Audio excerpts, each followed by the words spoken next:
আছেন জনাব মোহাম্মদ রশিদুজ্জামান মাননীয় সংসদ সদস্য।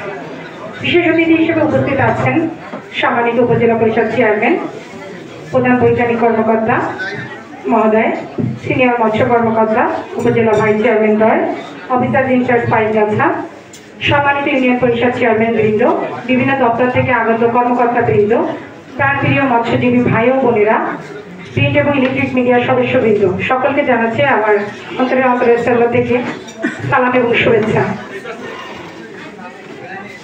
খুব অল্প পরিসরে বলা যায় আমাদের এই আলোচনা সভাটা শেষ করা লাগছে, যেহেতু আমাদের অতিথি মহোদয়দের একটা প্রোগ্রাম আছে এবং আমরা যেটা বলবো যে আমাদের জাতীয় প্রোগ্রামের সাথে সমন্বয় রেখে থেকে আমরা র্যালি এবং তার গতিতে অবমুক্তকরণ সহ আজকের আলোচনা সভায় আমরা যুক্ত হয়েছি এবং আমাদের আলোচক বৃন্দ, আমাদের প্রধান অতিথি মহোদয় আসলে এই মৎস্য সপ্তাহের গুরুত্ব নিয়ে এবং এই অঞ্চলের মৎস্য বিষয়ক এবং লোনাপানি কেন্দ্রের যে প্রধান বৈজ্ঞানিক কর্মকর্তা মহোদয় আছেন, তিনি স্বাভাবিকভাবে সবার উদ্দেশ্যে বক্তব্য উপস্থাপন করেছেন অত্যন্ত সুন্দরভাবে। আমি জাস্ট কয়েকটি কথা বলে আমার সমাপনী বক্তব্য এখানেই শেষ করতে চাই।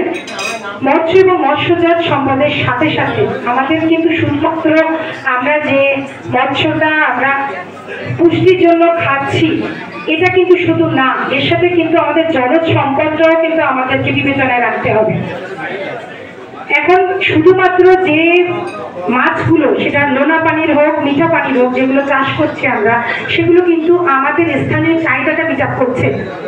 আমরা যদি রপ্তানির কথা ভাবি, সেটা কিন্তু আমাদের রপ্তানির কথাটা মাথায় রাখলে এখন বিদেশের চাহিদা অনুযায়ী আমাদেরকে প্রস্তুতি গ্রহণ করতে হবে। আমাদের মেরিকালচার আছে, আমাদের যে সি উইড আছে, এছাড়াও লবস্টার আছে, আমাদের কাঁকড়া, কচি সহ ডিফারেন্ট টাইপের কিন্তু আমাদের মৎস্যজাত অনেক জলজ সম্পদ আছে, সেগুলো কিন্তু আমাদের বিবেচনায় নিতে হবে। তো শুধু স্থানীয় চাহিদা পূরণ আমরা হয়তো করতে পারছি, কিন্তু সেইভাবে আমাদের মৎস্যজাত দ্রব্য থেকে কিন্তু আমরা বৈদেশিক মুদ্রা আহরণ করতে পারছি না।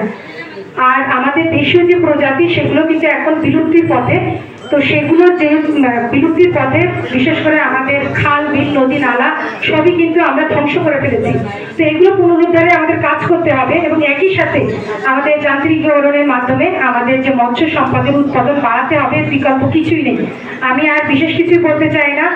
এই আয়োজনের পিছনে যারা কাজ করেছেন, আয়োজক বৃন্দের প্রতি ধন্যবাদ এবং কৃতজ্ঞতা জানাচ্ছি এবং সম্মানিত অতিথি বৃন্দের প্রতি ধন্যবাদ এবং কৃতজ্ঞতা জানিয়ে আমি আমার বক্তব্য শেষ করছি এবং একই সাথে আজকে এই জাতীয় মৎস্য সপ্তাহ উদ্বোধনী অনুষ্ঠানে সমাপনী ঘোষণা করছি। ধন্যবাদ সকলকে। জয় বাংলা।